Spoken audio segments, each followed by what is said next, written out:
ಇದೇ 25 ವರ್ಷದ ಹಿಂದೆ ಇವತ್ತೇನು ಸಂಸದರಾಗಿದ್ದಾರೆ, ಅಚಾನಕ್ಕಾಗಿ ಅವ್ರ ತಾತ ನಮ್ಮ ಅಜ್ಜಿ ಮೇಲೆ, ನಮ್ಮ ತಾಯಿ ಮೇಲೆ ಆಸಿಡ್ ಹರಿಸಿದ್ ಯಾರು ಮರಿಬಾರ್ದು, ಯಾರೊಬ್ರು ಮರಿಬಾರ್ದು. ಇಲ್ಲಿರೋ ಹಿರಿಯಕರಿಗೆ ಮಾತ್ರ ಜ್ಞಾಪಕ ಇರುತ್ತೆ.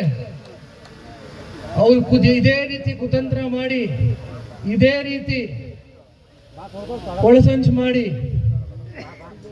ನಮ್ಮ ತಾತ ಅವರ ತಮ್ಮನ ಮಕ್ಕಳ ಕೈಲಿ ನಮ್ಮ ಅಜ್ಜಿ ಮೇಲೆ, ನಮ್ಮ ತಾಯಿ ಮೇಲೆ ಇಬ್ಬರಿಗೂ ನಮ್ಮ ಮನೆದೇವರು ಅರ್ಧಳ್ಳಿ ಶಿವನ ಸನ್ನಿಧಾನದಲ್ಲಿ ಅಂತ ಪವಿತ್ರವಾದ ಸ್ಥಳದಲ್ಲಿ ಆಸಿಡ್ ಹಚ್ಚಿಸಿದ್ರು.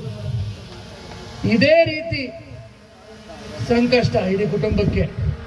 ಅವತ್ತು ಕೂಡ ಇದೇ ಕಾಂಗ್ರೆಸ್ ಸರ್ಕಾರ, ಇದೇ ಕಾಂಗ್ರೆಸ್ ಸರ್ಕಾರ ಒಂದೇ ಒಂದು ಉದ್ದೇಶ, ಇವತ್ತು 135 ಸೀಟು, ಅವತ್ತು ಕೂಡ 130 ಸೀಟು. ದೇವೇಗೌಡರ ಕುಟುಂಬ ಮುಗಿಸ್ಬೇಕು, ರೇವಣ್ಣವ್ರ ಕುಟುಂಬ ಮುಗಿಸ್ಬೇಕು, ದೇವೇಗೌಡರ ಕುಟುಂಬನ ಮುಗಿಸ್ಬೇಕು. ಆದ್ರೆ ಏನಾಯ್ತು ಸ್ವಾಮಿ, ಇದೇ 25 ವರ್ಷದಿಂದ ಇದೇ ತರ ಸಂಕಷ್ಟ ತಂತ್ರ ನಮ್ಮ ಕುಟುಂಬಕ್ಕೆ ಏನಾಯ್ತು ಸ್ವಾಮಿ. ಸುಮಾರು ಜನ ಹಿರಿಕರಿದ್ರೆ ನೀವೆಲ್ಲ ಆ ಅನುಭವನ ಯಾರು ಮಡಿಬೇಡಿ. ಇದು ಅದೇ ಒಂದು ರೀತಿಯ ಅನುಭವ ಅಂತ ಹೇಳಕ್ ಬಯಸ್ತೀನಿ ಈ ಸಂದರ್ಭದಲ್ಲಿ ನಾನು.